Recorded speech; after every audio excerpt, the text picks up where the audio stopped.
Cordial saludo, mi nombre es Adrián Cotes. Les doy la bienvenida a este lugar, a este espacio de reflexión y aprendizaje en torno al tema del el papel de la inclusión educativa en para la transformación social y la construcción de la paz. En un mundo marcado por la diversidad, los cambios acelerados y la persistencia en ciertas desigualdades, la inclusión educativa se convierte en el pilar que garantiza de alguna manera que todas las personas tengan oportunidades reales en cuanto al tema de la participación, del aprendizaje y del desarrollo. Es por eso que yo voy a tratar de orientar este tema en tres eh, puntuales momentos. El primero, el de los avances que ha propiciado la inclusión. El segundo, las tensiones y barreras, es decir, las limitantes que hoy en día todavía encontramos. Y el tercero, pues, cuáles son las oportunidades de avanzar, de consolidar todo esto en nuestro sistema educativo.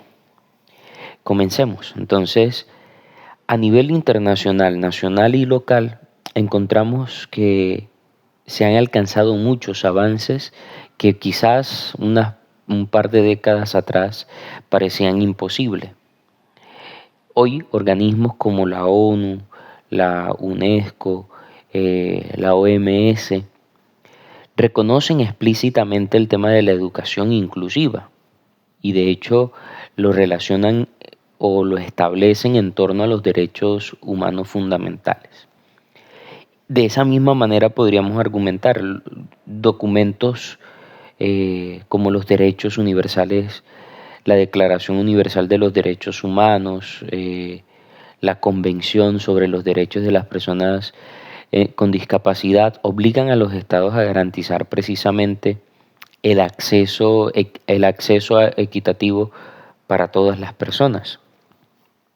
Y en muchos países, y obviamente incluidos países latinoamericanos, los acuerdos internacionales y las metas de los objetivos de desarrollo sostenible, en particular el número 4, propician y justifican toda esta realidad. El acceso, por ejemplo, universal a la educación, establecido precisamente en el desarrollo de las políticas de muchas naciones, la eliminación de barreras educativas, sociales y culturales, y ahorita vamos a señalar ciertos ejemplos, y de hecho la construcción de entornos educativos o escolares que valoren la diversidad. En Colombia, y es el caso puntual, la Constitución de 1991 reconoce reconoce al país como pluriétnico y multicultural, abriendo puertas, obviamente, a todo el tema de la inclusión. Y ya de ahí en adelante ciertas normativas van a propiciar toda esta realidad. Ejemplos de estas situaciones: las instituciones han empezado a implementar aulas inclusivas. Y con esto entonces ya no solamente adaptaciones, que también tendríamos que decir los ajustes razonables o el uso del PIAR, los apoyos también pedagógicos y demás para tener en cuenta o para establecer la relación y con ello entonces considerarse importante y relevante como pilar central la educación inclusiva. Segundo momento, entonces, las limitaciones o las tensiones y barreras que encontramos. Sin embargo, muy a pesar de los avances que se ha alcanzado en cuanto al tema de la inclusión, todavía se enfrentan tensiones profundas que limitan la plena inclusión educativa. Porque se genera, en cierto sentido es la brecha que hay entre inclusión, entre la teoría y lo que es la práctica de la inclusión educativa. Y algunos de estos significativos, de estas barreras o brechas significativas, el tema, por ejemplo, de económico, Y entonces consideramos que muchas familias, a pesar de que se habla de inclusión educativa y en muchos ambientes, se encuentra una limitante en el acceso económico porque no se cuenta con el recurso para gastos de transporte, de materiales sofisticados, dispositivos tecnológicos y demás. Una segunda limitación en cuanto al tema social y cultural.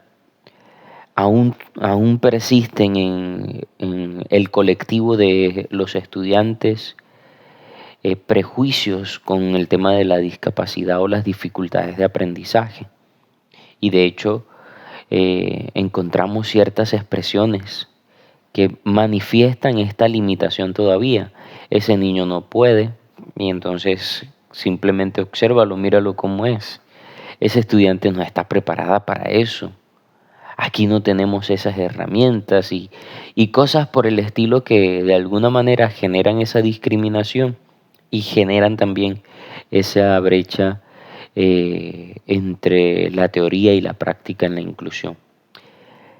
Otro tema es el tema tecnológico, entonces que afecta plenamente en el contexto rural, que es mucho más vulnerable para acceder a ello. Y así podríamos señalar otras en cuanto al tema institucional, como muchas instituciones también se cierran a esta oportunidad. Sin embargo, pensar en el futuro de la inclusión educativa es precisamente pensar en el tipo de sociedad que queremos o que deseamos dejar a las futuras generaciones. Y entonces pensar si realmente estamos buscando la justicia, la participación y la paz en los entornos educativos y con ello entonces con este conjunto de principios generar una transformación profunda en el sistema educativo.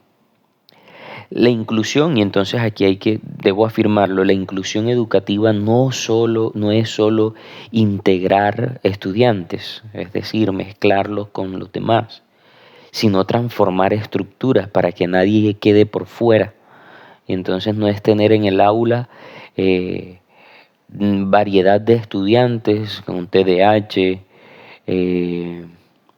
con dificultades o discapacidad visual o auditiva, pero entonces con ellos generar una segregación dentro del salón de clase, sino que por el contrario, esto implica actuar en varios frentes.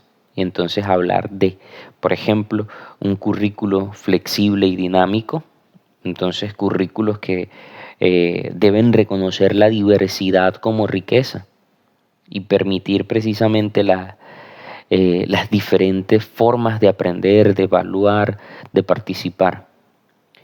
Si hablamos del currículo, entonces necesitamos hablar de la formación docente continua, que no solamente es exigir, sino brindarle las capacitaciones y apoyos necesarios para que esto sea una realidad. Tercero, si hablamos del currículo, de la formación docente, tendríamos que decir que no es el docente el que va a transformar solamente nuestra visión y la sociedad, sino que es un